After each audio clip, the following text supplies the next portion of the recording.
The morning sun filtered through the glass walls of the consultation suite where Arjun sat, staring intently at a stack of digital ledgers.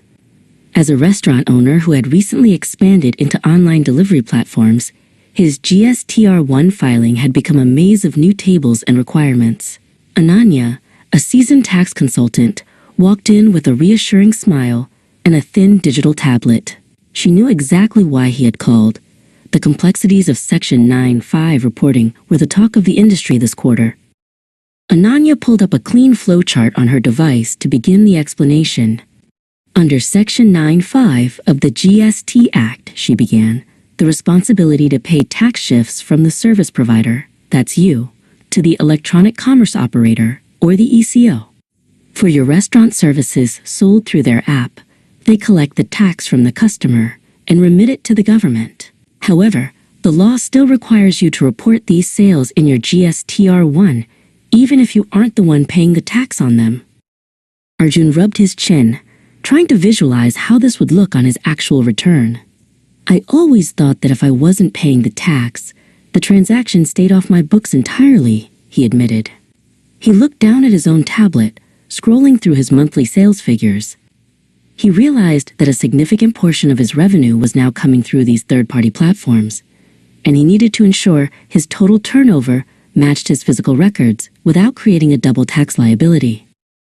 This is where tables 14 and 15 come into play, Ananya explained, swiping her screen to show the new GSTR1 layout.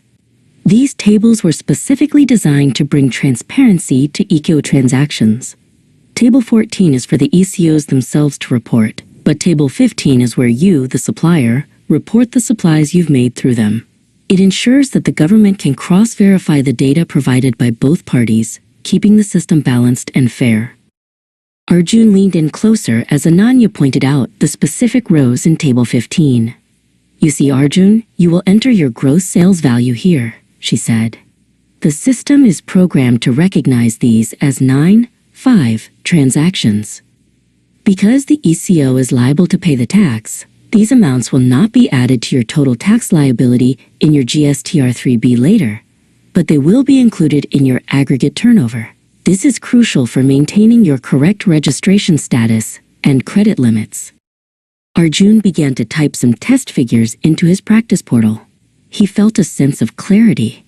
So I report the taxable value, but the tax amount columns are effectively handled by the platform's own filing, he mused. He realized that his main job was to ensure his internal sales report specifically tagged every order that came through the ECO, separating them from his direct walk-in customers who still paid tax directly to him. Ananya nodded approvingly. Exactly. And remember, consistency is key. If you report 100 units of sales through an ECO in Table 15, the ECO's Table 14 should reflect that same amount. If there's a discrepancy, the GST portal might flag it for a nudge or an inquiry.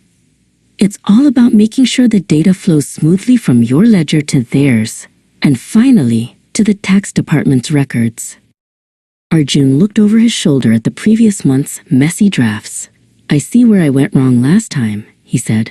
I was trying to put these sales into Table 7 with my other B2C sales.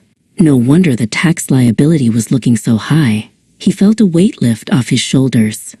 The distinction between reporting and paying was finally clear, and he knew he could now manage his cash flow much more accurately.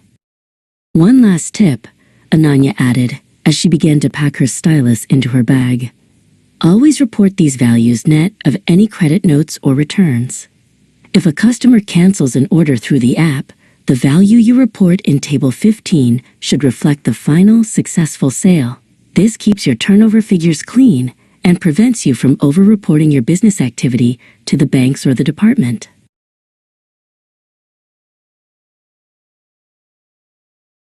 Arjun stood up and shook Ananya's hand warmly. Thank you, Ananya. You've turned a confusing regulation into a simple checklist. He felt empowered to handle the upcoming filing deadline with ease. As Ananya left, Arjun returned to his desk, no longer intimidated by the digital forms, ready to lead his business into a transparent and compliant future.